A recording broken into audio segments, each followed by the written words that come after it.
This video will cover Bluebeam Studio tips and tricks. I'm going to show you a few of the things that should make your life a little bit easier. And I want you to note Exhibit F1.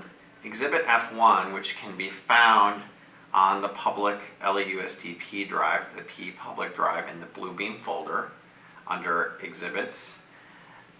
In Exhibit F1, you see a whole list of these tips and tricks. I'm going to just cover a few of them today, ones I think are really important for you to know about.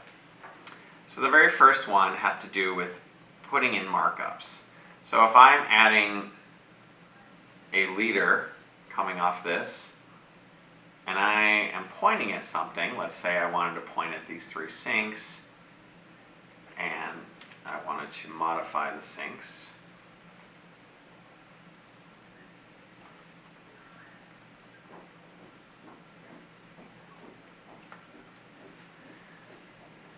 I've created my comment, but I want to make sure that I note all of the sinks are here. So what I'm going to do is I'm going to right click on this comment and I'm going to click Add Leader. And when I do, now I can add a second, and if I really want to, a third leader to specifically point at items which I feel need to be specifically called out as part of my comment.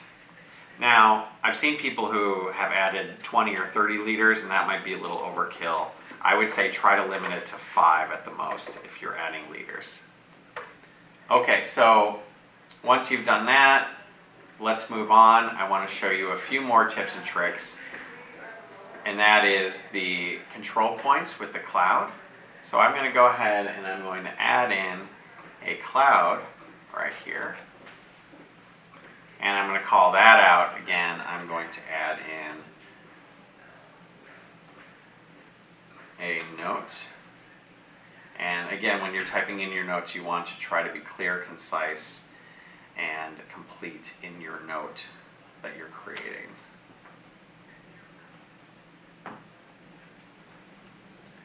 So I've created my note, but what I want to do here, again, is I want to modify this cloud. So what I'm going to do is I can actually click control points and I can move this around so that it matches more specifically some of the items here.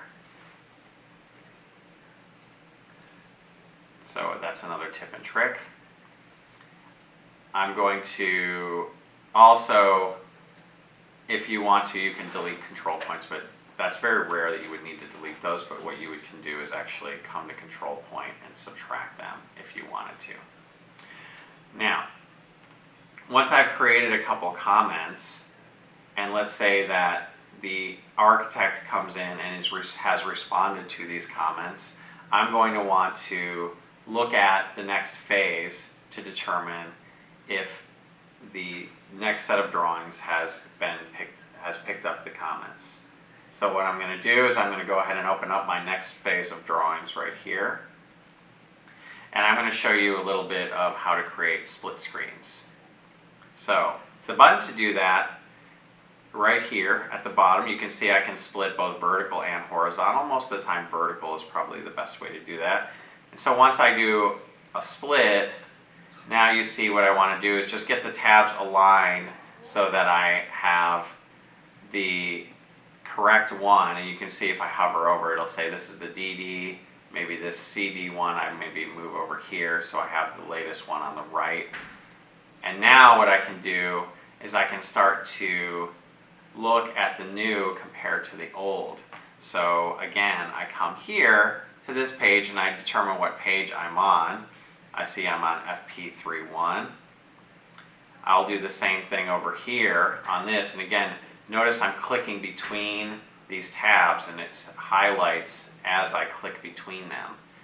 Once I've come over, I can come to that particular page as well, and I can look to see that an update has happened. If I wanted to, I could overlay the pages. So you can see the overlay button is found here. You can also find it in the document. Overlay pages is also found here under the document pull down menu.